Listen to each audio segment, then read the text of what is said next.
The air inside Penthouse 1802 was thick with panic. The sharp, rhythmic beep of a portable cardiac monitor sliced through the silence of the luxury suite. On the king-sized bed, surrounded by thousand-thread count Egyptian cotton, a man lay motionless. His skin was pale, his lips tinged with blue, and cold sweat beaded on his forehead. Dr. Albert, the personal physician to the prince, stood over him, his hands trembling as he drew a clear liquid into a glass syringe. "His blood pressure's bottoming out," Albert muttered, his voice cracking with urgency. "We need to administer the epinephrine now. If his heart stops, we lose him." "Wait!" A sharp, authoritative voice cut through the room. Standing in the doorway, drenched in sweat and smelling of industrial detergent, was Clara Bennet. She was 63 years old, wearing a faded gray laundry uniform with a silver locket shaped like a lighthouse hanging loosely around her neck. Her hands, calloused and raw from decades of chemical exposure, were raised in a warning gesture. "Do not touch him with that needle," Clara said, stepping into the room. Her voice was steady, carrying a weight that seemed entirely out of place for a laundry worker. "If you inject him with adrenaline now, you'll kill him." David Croft, the general manager of the Grand Savoy, rushed forward, his face flushed with anger. "What are you doing here?" he hissed, grabbing Clara's arm. "You were fired hours ago. Security, drag this woman out of here. She's trespassing, and she's endangering the prince." "Look at his neck, doctor." Clara ignored David, her eyes locked onto the physician. "Look at the circular flushing along his carotid artery. That isn't a heart attack. It's chemical vasodilation. He has nitroglycerin in his system. If you give him epinephrine on top of that, his heart will go into ventricular fibrillation. He won't survive the night." Dr. Albert froze, the needle hovering just inches from the prince's arm. David screamed for the guards, but before the security team could lay a hand on Clara, she stepped closer to the bed, her eyes fixed on the dying man. "But before we get to this dangerous medical crisis, we must go back to where it all began, down in the dark, steaming depths of the hotel basement. 10 hours earlier, the world was a very different place. While the wealthy guests of the Grand Savoy slept under layers of thick blankets, 80 feet below the lobby, the industrial laundry room was a roaring, sweating cavern. The temperature was a constant 104 degrees Fahrenheit, thick with the scent of hot steam and sour acid. Clara Bennet stood in front of the massive Milner 150-pound washer extractor. The machine shook the concrete floor as it spun at 800 revolutions per minute, a dull, mechanical roar that had been the soundtrack of Clara's life for the past 20 years. Clara liked the basement.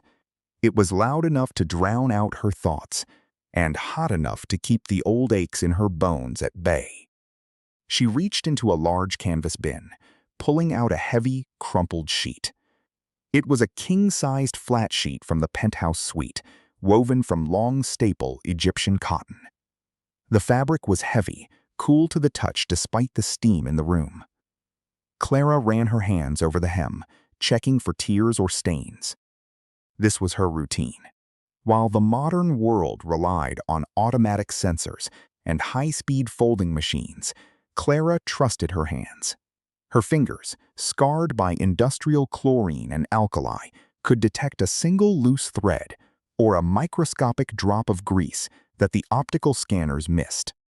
As she lifted the sheet to feed it into the flatwork ironer, a massive machine with steel rollers heated to 365 degrees. She stopped. Under the harsh ultraviolet lights she'd installed above her workspace, she noticed a faint circular outline on the corner of the pillowcase. It was barely visible to the naked eye. Under normal light, it'd look like a faint water stain, but under the UV bulb, it glowed a dull, pale blue. Clara leaned closer, her nose twitching.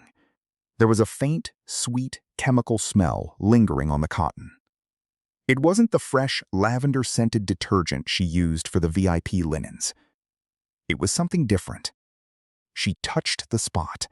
It felt slightly greasy, a lipid-soluble residue that had resisted the standard wash cycle. Clara's mind traveled back through the years, retrieving a memory she'd tried hard to bury. Before she was a laundry worker, she'd been a nurse. She knew that smell. It was the scent of a transdermal nitroglycerin patch, a powerful drug used to prevent chest pain in cardiac patients. The previous guest, Clara murmured to herself. She remembered the senator who'd checked out of the Penthouse suite the previous afternoon. He'd been a frail, elderly man who walked with a cane. He must have dropped a used patch, or perhaps a spare one had slipped out of his pocket and gone through the wash.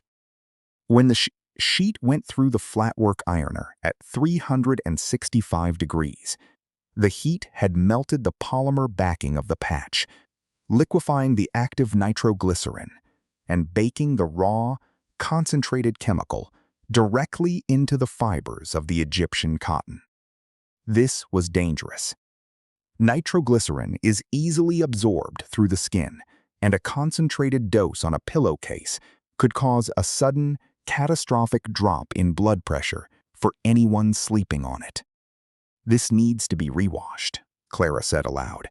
"It needs a cold saltwater soak and hydrogen peroxide to break down the organic nitrates." She threw the pillowcase and the sheet back into a separate red bin, labeling it chemical contamination. Just then, the heavy metal door of the laundry room slammed open. David Croft stepped into the steam, his polished leather shoes clicking sharply on the wet concrete. His suit was immaculate, his hair combed back with expensive pomade. He looked at the basement with disgust, covering his nose with a silk handkerchief. "Clara," David barked, his voice cutting through the mechanical roar. "Why isn't the Penthouse linen in the VIP cart?" "The prince's convoy is already leaving the airport. They'll be here in 20 minutes. "The linen's contaminated, Mr. Croft," Clara said calmly, pointing to the red bin. "A guest left a medication patch in the sheets. The heat melted it. I need to run a specialized neutralization cycle. It'll take 45 minutes. David stepped forward, his eyes narrowing. 45 minutes? Are you out of your mind? The prince only stays at hotels that use 1,000 thread count Egyptian cotton. We don't have a spare set in the vault.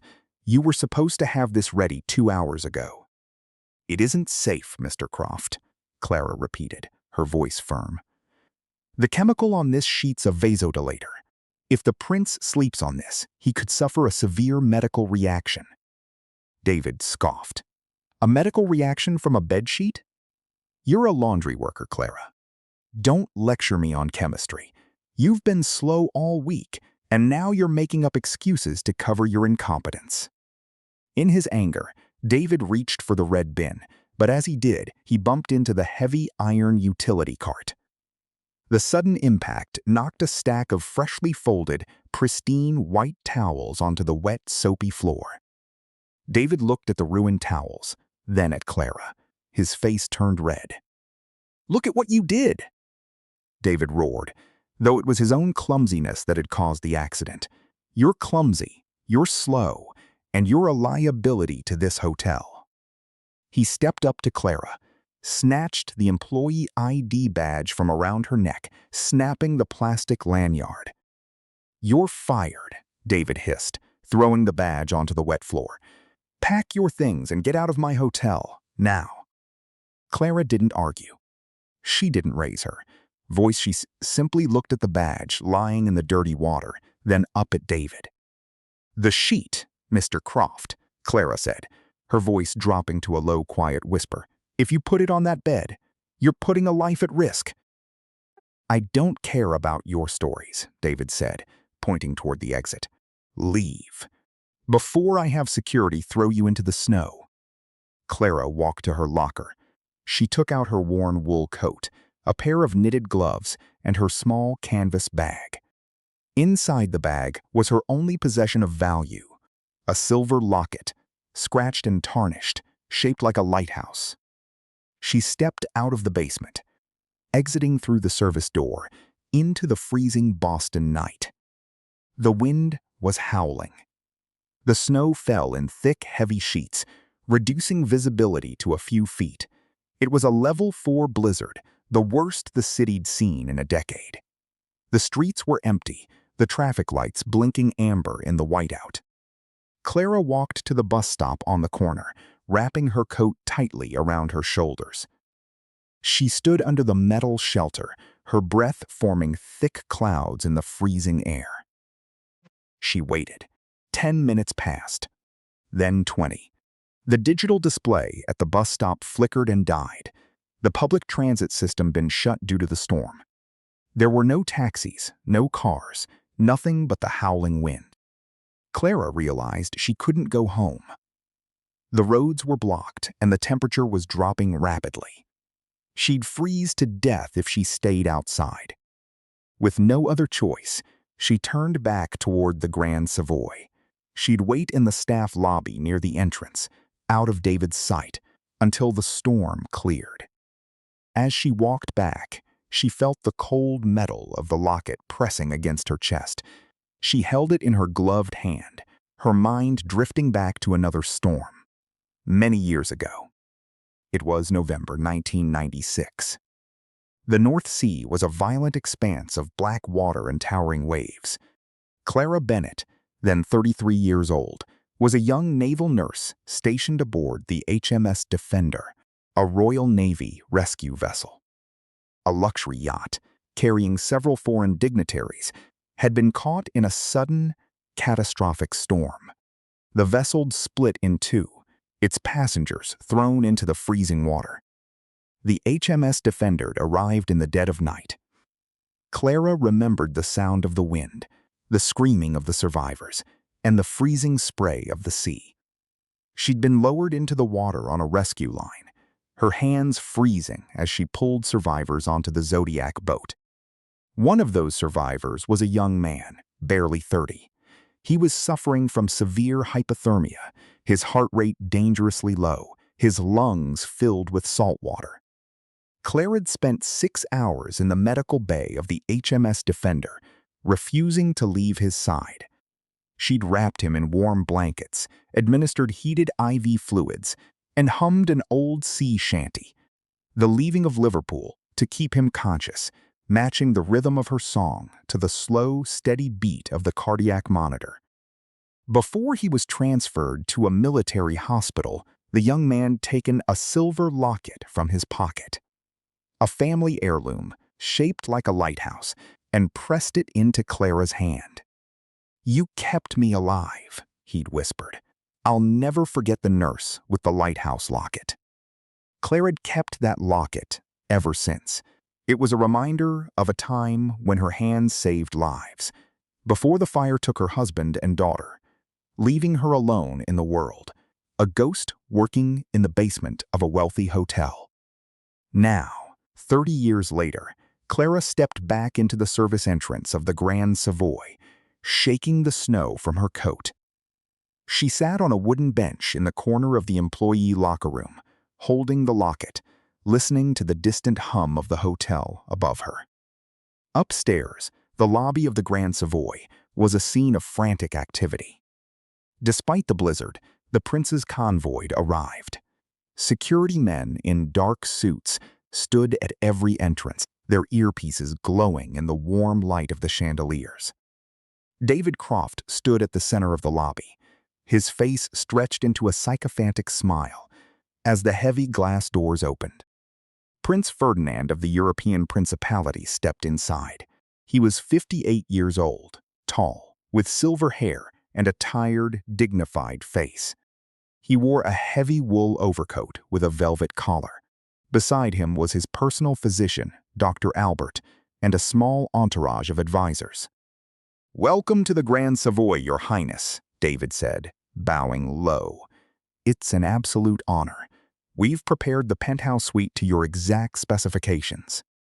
Prince Ferdinand gave a polite nod. Thank you, Mr. Croft. It's been a long journey, and the weather's challenging.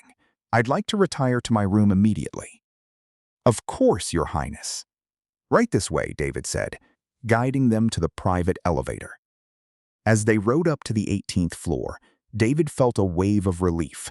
He'd successfully managed the arrival. The sheet, which Clara had claimed was contaminated, had been placed on the bed by another worker. David personally checked the room. The cotton was smooth, white, and smelled of expensive starch. A laundry worker trying to play doctor, David thought to himself, smiling inwardly. Good riddance. He led the prince into Penthouse 1802. The room was warm, the fireplace crackling, the bed made with military precision. If you need anything at all, Your Highness, I'm at your service, David said.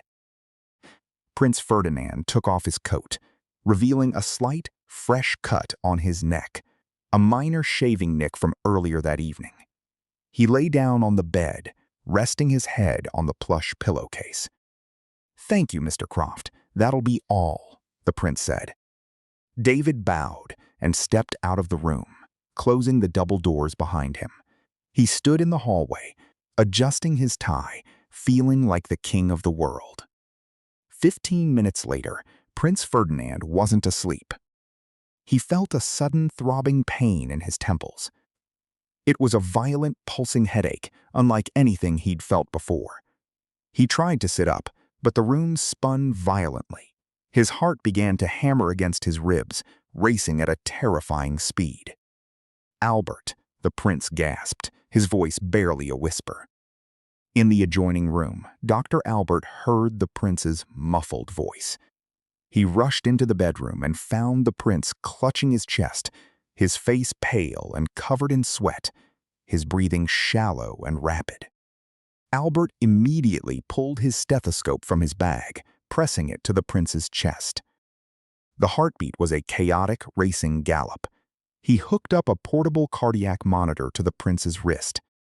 The screen flickered, showing a heart rate of 150 beats per minute, while the blood pressure reading showed a terrifying 70/40. His blood pressure's crashing, Albert said, his face turning pale. He's going into cardiogenic shock. David Croft, who'd been waiting in the service area nearby, heard the commotion and rushed into the suite. What's happening? Is the prince all right? He's having an acute cardiac event, Albert said, his hands shaking as he prepared the syringe of epinephrine. I need to raise his blood pressure immediately. The adrenaline will stimulate his heart. Downstairs in the locker room, the emergency alarm began to flash. It was the red light, the VIP medical emergency warning.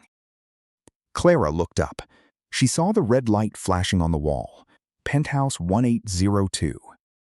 Her heart froze. She knew immediately what happened. The prince was on the bed. He was sleeping on the sheet. The nitroglycerine entered his system. Clara didn't hesitate. She didn't think about her termination, or the security guards, or the risk of arrest. She ran to the service elevator, pressing the button repeatedly. The elevator took agonizing seconds to arrive. When the doors opened, she stepped inside, pressing the button for the 18th floor. The elevator climbed, the hum of the motor sounding like a ticking clock in the silent shaft. When the elevator doors opened on the 18th floor, Clara ran down the carpeted hallway. 2 royal security guards stood outside Penthouse 1802. They immediately stepped in front of her, their hands on their holsters. State your business, one of them growled. I'm a medical specialist, Clara said, her voice commanding and cold. The prince is in danger of cardiac arrest due to chemical exposure. Let me in, or he'll die in the next 3 minutes. The guards hesitated, surprised by the authority in her voice. In that split second of hesitation, Clara pushed past them, slamming the double doors open. Inside the room, Dr. Albert was holding the syringe, the needle hovering over the prince's arm. "Wait!" Clara shouted. David Croft spun around, his eyes widening in fury. How'd you get up here? Guards, get this crazy woman out of here." "Look at his neck, doctor!" Clara yelled, pointing at the prince. Dr. Albert stopped. He looked at the prince's neck. Along the carotid artery, there was a bright circular patch of flushed, red skin, exactly where his neck rested against the edge of the pillowcase. "That is a local reaction to transdermal absorption," Clara said, stepping closer, her voice calm and precise. The sheets were contaminated with nitroglycerin. He'd absorbed a massive dose through his shaving cuts.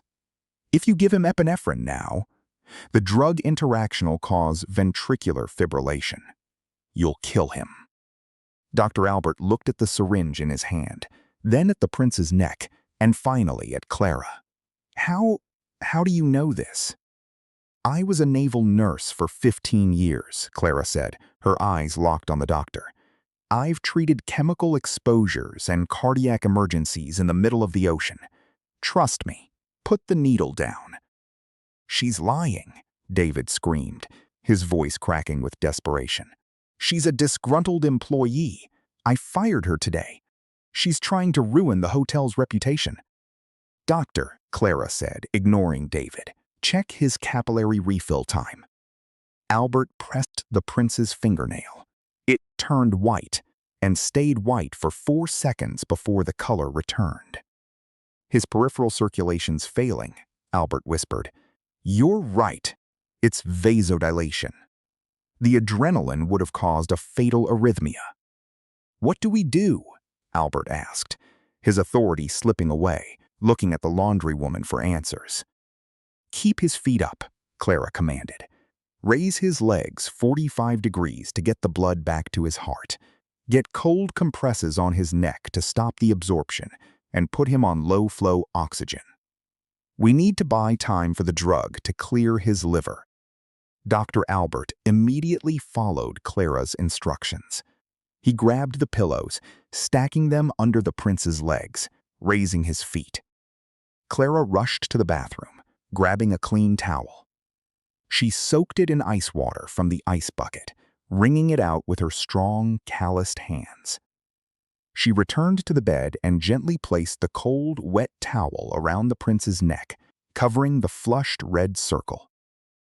"Get the oxygen mask," Clara told Albert, who quickly complied, placing the mask over the prince's mouth and nose. The monitor beeped frantically. 140, 130, 120. The prince's breathing began to slow, his chest rising and falling more steadily. The blue tint on his lips began to fade, replaced by a faint, healthy pink. Clara stood by the bedside, her hand resting gently on the prince's forehead. Without realizing it, she began to hum.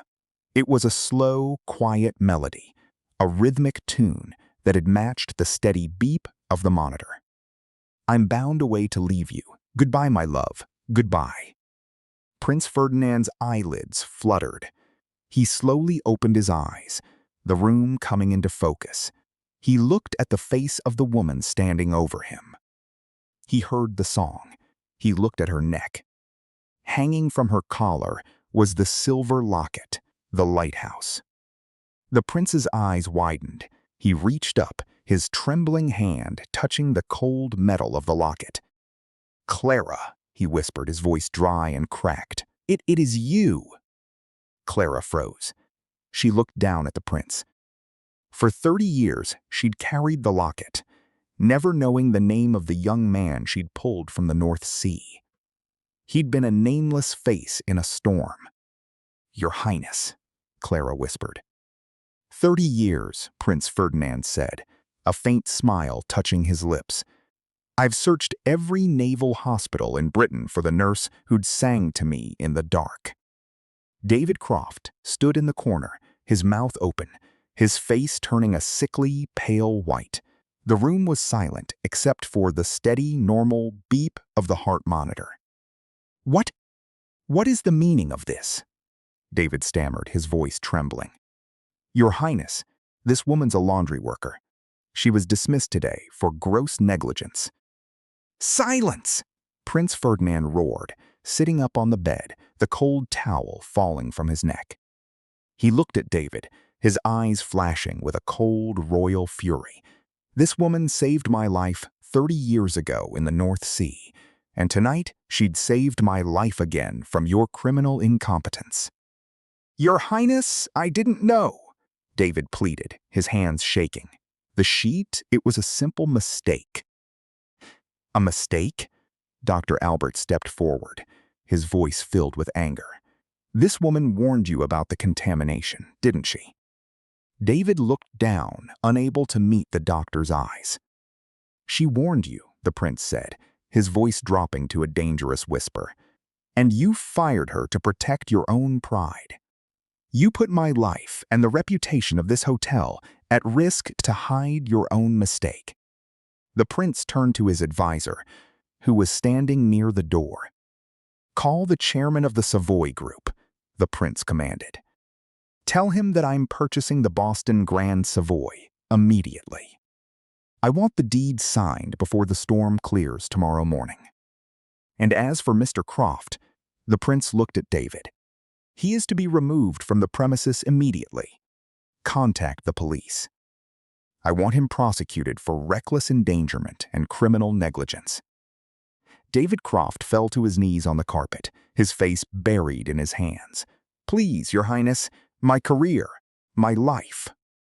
The security guards, who'd previously tried to eject Clara, now walked over to David. They grabbed him by the arms, dragging him out of the room. His cries of desperation faded down the long, carpeted hallway. The next morning, the blizzard passed. The sun rose over Boston, reflecting off the fresh, white snow. The streets were quiet, the city slowly waking up from the storm. In the penthouse suite, the chairman of the Savoy Group stood next to Prince Ferdinand, signing the final transfer documents. Clara Bennet stood by the window, looking out at the city. She'd a cup of hot tea in her hands, her wool coat folded neatly on the chair next to her. Prince Ferdinand walked over to her. Clara, the hotel is now mine. Or rather, it'd be yours to manage. I want you to take the position of Chief Quality and Welfare Officer. You'll oversee all operations, and you'll have the authority to set the standards for every worker in this building. Clara looked at her calloused hands, then at the prince. Thank you, Your Highness, Clara said quietly, but I don't want to manage a luxury hotel. My place isn't in the boardroom. The prince looked surprised. Then what do you want? I want to make sure no laundry worker ever's to work a 12-hour shift in a steaming basement for minimum wage, Clara said. I want a fund established to provide healthcare and training for the service staff. And I want the basement laundry room upgraded with modern safety equipment. Prince Ferdinand smiled, his eyes soft. It shall be done. The Bennet Foundation will be established today with a $10 million endowment, and you'll be the director. Clara looked at the silver locket in her hand. For 30 years, it had been a symbol of survival. Now, it was a symbol of a legacy that'd protect thousands of workers just like her. Down in the basement of the Grand Savoy, the machines were still hum-singing. The Milner washer extractor was spinning, and the steam was rising from the floor. But the air was cleaner now, the ventilation working at full capacity. A young laundry worker stood in front of the machine, feeding a sheet into the rollers. She looked up as Clara Bennet walked down the concrete steps. Clara was no longer wearing the gray laundry uniform. She'd a simple, elegant dark suit, but around her neck, hanging from a new silver chain, was the lighthouse locket. She walked over to the young worker, touching her shoulder gently. Make sure you check the hems, Clara said, her voice warm. Your hands are the most important sensors in this building. Yes, Mrs. Bennet, the girl smiled. Clara walked to the service exit, stepping out into the crisp morning air. In this world, those who work in the shadows are often the ones who keep the lights burning. They are the ones who notice the stains, the cracks, and the dangers that the wealthy and powerful ignore in their rush for success. David Croft sought power and status, but in his pride, he'd lost everything. His name dragged through the courts, and his career ruined. Clara Bennet sought nothing but to do her work in silence, and in that silence, her kindness left the deepest mark. For the truth speaks loudest in silence, and a humble hand always leaves the deepest mark. What do you think about Clara's choice? Would you've taken the boardroom position? Or do you believe that protecting those in the shadows is the true measure of success? Let us know your thoughts in the comments below.